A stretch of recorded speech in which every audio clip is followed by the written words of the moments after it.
సోమవారం జిల్లా కలెక్టర్ కార్యాలయంలో చనిపోయిన సింగం పుష్పలత పిల్లలు కుటుంబ సభ్యులతో కలిసి ఏఐటీయూసీ ఆధ్వర్యంలో ఏవో మోతీలాల్కి మెమోరాండం సమర్పించారు. ఈ సందర్భంగా ఏఐటీయూసీ రాష్ట్ర కార్యదర్శి పల్లా దేవేందర్ రెడ్డి మాట్లాడారు.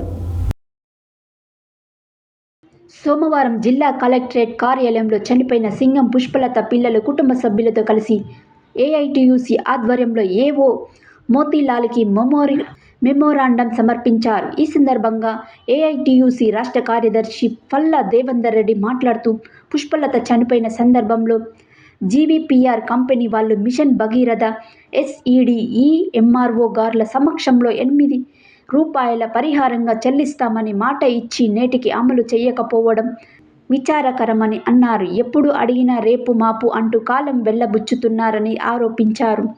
పిల్లలు తల్లిదండ్రులు ఇద్దరు మిషన్ భగీరథలోనే ఉద్యోగాలు చేస్తూ చాలీచాలని వేతనాలతో సరైన సమయానికి వేతనము రాక అప్పుల బాధతో ఆత్మహత్య చేసుకున్నారని, ఆ చిన్నారి పిల్లల్ని ఆదుకోవాల్సిన బాధ్యత జీవీపీఆర్ కంపెనీపైనే ఉందని పేర్కొన్నారు. కంపెనీ యాజమాన్యం మానవత్వం లేకుండా తప్పించుకునే ప్రయత్నం చేస్తున్నారని ఆరోపించారు. కేవలం 6 లక్షలు మాత్రమే చెల్లించి మిగతా డబ్బుల విషయంలో డ్రామాలాడుతున్నారని అన్నారు. తక్షణమే మిగతా 2 లక్షల రూపాయలు చెల్లించకపోతే కార్మికులందరూ ఏకమై సమ్మె చేపట్టాల్సి వస్తుందని ఆయన పేర్కొన్నారు.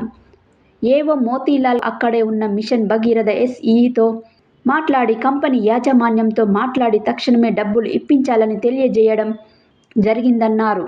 ఈ కార్యక్రమంలో mission Bhagiratha contract workers union AITUC జిల్లా కార్యదర్శి ఎండి జానీ, ఉయ్యాల రవి, ఎస్కే సలీం, వేముల శేఖర్, కుటుంబ సభ్యులు సింగం లింగయ్య, చనిపోయిన పుష్పలత పిల్లలు సాన్విత, సాయి నందన్, సింగం వెంకట్ తదితరులు పాల్గొన్నారు.